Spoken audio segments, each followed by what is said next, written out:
할렐루야, 조나치입니다. 오늘도 말씀을 알아보려 시작합니다. 슬기로운 아침 시간 이사야 63장 말씀입니다. 모든 것에는 양면성이 있습니다. 한 가지 면만 가지고 있는 것은 없어요. 예를 들어서 우리가 하루라고 말할 때 그 하루에는 낮과 밤을 포함하고 있는 단어입니다. 1년도 마찬가지예요. 하나의 계절만 있지 않고 따스한 봄도 있고 뜨거운 여름도 있고 시원한 가을도 있고 추운 겨울도 있습니다. 이걸 다 포함해서 1년이라 부르죠. 사람도 한 종류의 사람만 있는 것이 아닙니다.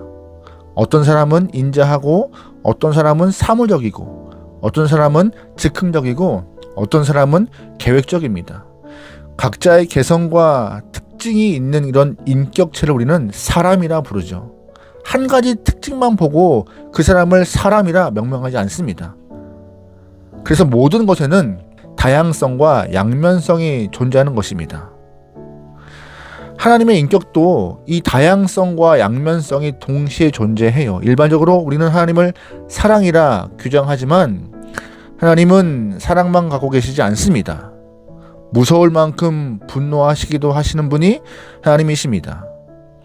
공의의 하나님이시기 때문에 옳고 그름을 정하시고 판단하시며 옳지 않을 때는 심판하시는 것이죠.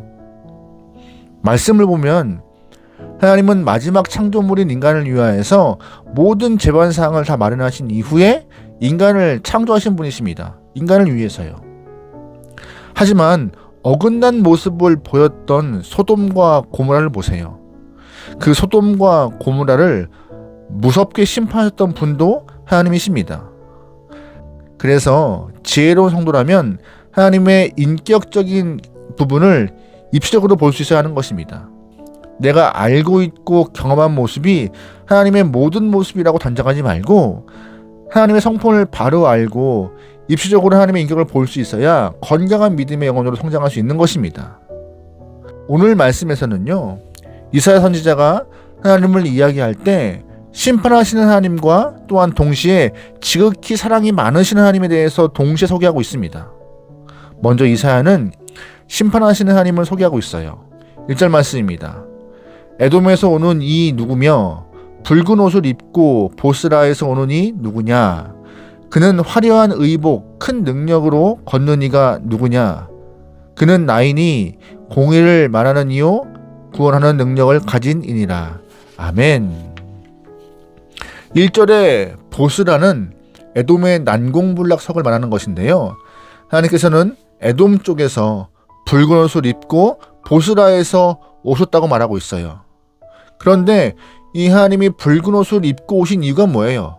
3절 말씀에 증가하고 있는 부분이 있습니다. 3절입니다. 만민 가운데 나와 함께한 자가 없이 내가 홀로 포도즙 틀을 밟았는데 내가 노함으로 말미암아 무리를 밟았고 분함으로 말미암아 짓밟았으므로 그들의 선혈이 내 옷에 튀어 내 의복을 다 더럽혔음이니. 아멘. 3절에서 하나님이 입고 계신 옷이 붉게 된 이유가 뭐예요? 에돔이 하나님 앞에 죄를 지었고 하나님이 그들의 죄를 지켜볼 수 없어서 심판하시는 상황에서 그들의 피가 하나님의 의복에 튀어 하나님의 옷이 붉게 되었다고 말하고 있는 것입니다. 굉장히 무서운 말씀입니다. 그런데 하나님께서 그 붉게 물든 옷을 입고 어디로 오세요? 남유다로 오신다는 거예요. 남유다 입장에서는 하나님의 심판의 칼이 우리에게도 임하는 것이 아닐까라고 생각할 만큼 많이 두려웠을 것입니다. 선혈이 낭자한 옷을 입고 피를 뚝뚝 흘리면서 다가오신 하나님이라면 어느 누가 반갑게 맞이할 수 있겠습니까? 다 무서웠을 거예요. 하지만 이사야는 눈에 보이는 하나님의 그 무서움이 전부가 아님을 말하고 있습니다. 분명히 붉은 옷을 입고 오시는 하나님이신데 피로 물든 옷을 입고 오시는 하나님이신데 무서움만 말하고 있지 않아요. 7절이에요. 내가 여호와께서 우리에게 베푸신 모든 자비와 그의 찬송을 말하며 그의 사랑을 따라 그의 많은 자비를 따라 이스라엘 집에 베푸신 큰 은총을 말하리라. 아멘. 여러분 잘 보시면 7절 말씀에서 이사야가 말하고 있는 포인트가 굉장히 중요한 부분입니다. 눈으로 확인할 수 있는 하나님이 무서워 보일 때가 있겠지만 지금까지 역사를 통하여서 드러나는 하나님의 모습은 사랑과 자비와 은혜가 많으신 분으로 기억하고 있다고 지금 이사야가 말하고 있는 것이에요. 눈에 보이는 하나님이 전부가 아니다. 역사를 통하여서 확인할 수 있는 하나님은 사랑 많으신 분이다라고 이사야가 언급하는 것이죠. 이런 모습은 본문의 이사야만 가지고 있는 것이 아닙니다. 하박국도 마찬가지였어요. 하나님께서 하박국에게 바벨론을 통하여서 남유다 심판할 거야 라고 말씀하셨죠. 그때 하박국이 하나님 앞에 기도하는데요, 진노 중에라도 긍휼을 잊지 말아달라고 간구하고 있는 모습을 볼 수 있어요. 죄로 인하여서 하나님의 진노를 경험할 수밖에 없을지라도 동시에 하나님의 긍휼하심을 믿기 때문에 하나님의 긍휼을 함께 구하고 있는 이런 선지자의 제한적인 기도 모습이 우리에게 주는 의미가 참 큰 부분입니다. 우리는 하나님을 표현할 때 심판의 하나님, 공의와 정의를 말씀하시는 하나님을 떠올릴 때마다 동시에 하나님의 사랑과 은혜를 꼭 기억해야 하는 것이에요. 하나님의 이 다양한 면을 다 인식하고 말할 수 있어야 하는 것입니다. 우리의 죄악으로 세상을 심판하셔야 하는 하나님의 무거운 심판의 칼날, 무서운 칼날을 볼 때마다 지금까지 역사 가운데 우리를 사랑해 주셨던 하나님의 그 사랑을 기억하고 한 번 더 하나님의 은혜 가운데 우리에게 긍휼을 달라라고 구하는 지혜로운 영혼이 되어야 하는 것이에요. 분명 하나님은 공의와 정의 하나님이십니다. 심판하셔야 되는 분이세요. 하지만 동시에 사랑이 있으신 하나님, 사랑의 하나님이기 때문에 그 사랑의 하나님께 긍휼을 간구하는 것도 우리 성도가 필요한 자세이며, 그러한 기도를 통하여서 모든 영혼에게 하나님의 은총이 임하기를 간구하는 것이 지혜로운 영혼이라 하는 것입니다. 이런 기도가 가능한 이유는 뭐예요? 하나님은 분노만 하지 않으시고 긍휼의 마음도 갖고 계심을 믿기 때문에 가능한 기도인 것입니다. 그래서 이사야는요, 하나님의 은혜와 긍휼을 구하면서 8절부터 10절까지 이스라엘 역사 가운데 허락하셨던 하나님의 사랑을 조목조목 열거하고 있어요. 그리고 15절에 이렇게 말합니다. 15절입니다. 주여, 하늘에서 굽어 살피시며 주의 거룩하고 영화로운 처소에서 보옵소서.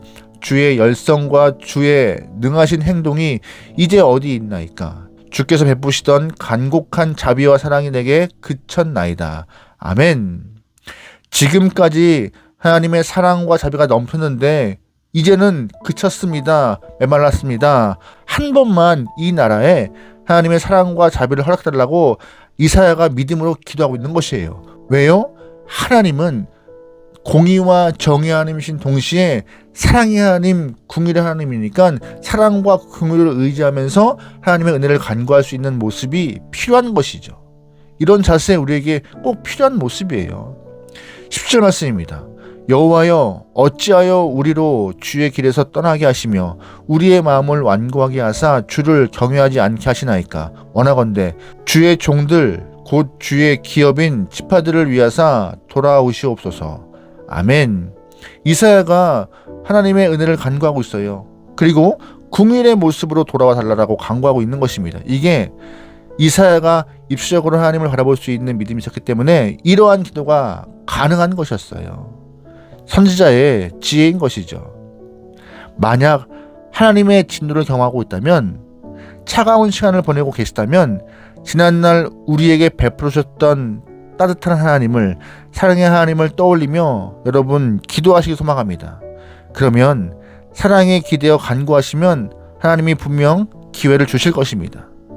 반대 생각도 중요합니다. 지금 내가 봄날같이 은혜를 누리고 있다면 동시에 공의의 하나님, 진노의 하나님도 생각을 해야 하는 것이에요. 하나님의 사랑이 우리의 인생 가운데 영원히 이어지지 않을 수 있다는 위기감을 가지고 항상 경각심과 위기감을 갖고 살아가는 것이 지혜로운 영혼인 것이죠. 하나님은 우리에게 입시적이고 다면적으로 다가오십니다. 하나님은 사랑이시면서 동시에 공의 하나님이시고 진노하시는 하나님이십니다. 또 동시에 사랑을 베푸시는 하나님이기도 하다는 사실을 꼭 기억하셔야 해요. 하나님의 성품을 잘 이해할 때 우리의 믿음과 삶이 어느 한쪽에 치우치지 않을 수 있습니다. 좌로 우로 치우치지 않고 하나님의 바른 성품을 의지하며 믿음으로 살아갈 수 있는 귀한 영혼 되어서 우리의 삶이 주 앞에 기쁨이길 소망합니다. 하나님은요, 한 모습만 갖고 계신 분이 아니세요. 하나님은 사랑으로 출발하시지만 또한 우리에게 죄를 지적하시고 죄에 대한 심판을 물으시는 공의의 하나님, 정의의 하나님, 진노의 하나님으로 보이시기도 하십니다. 하지만 진노가 끝인가요? 아닙니다. 돌아오라 말씀하시는 것이고, 또한 그들에게 살 길 열어주시는 궁일의 하나님이심을 꼭 기억하면서 언제나 주를 의지할 수 있는 바른 믿음으로 이 땅에서 승리할 수 있기를 주의로 축원합니다. 아멘. 기도하시겠습니다. 사랑의 하나님, 하나님의 성품, 다양성을 보았습니다. 한쪽으로 치우치지 않고 정의와 공의와 사랑과 긍휼, 이 다양한 모습을 갖고 계신 하나님이 나의 아버지심을 믿고 언제나 하나님의 성품을 의지하여 바른 길을 걸어갈 수 있는 귀한 영혼들에게 역사하여 주시옵소서. 매 순간 걱정도 많고 고민도 많지만 그때마다 믿음으로 간구하여 주 앞에 응답받고 응답받은 대로 발걸음을 옮길 수 있는 하나님의 귀한 영혼들에게 역사하여 주시옵소서. 오늘 하루를 맡겨오며 예수님의 이름으로 기도합니다. 아멘.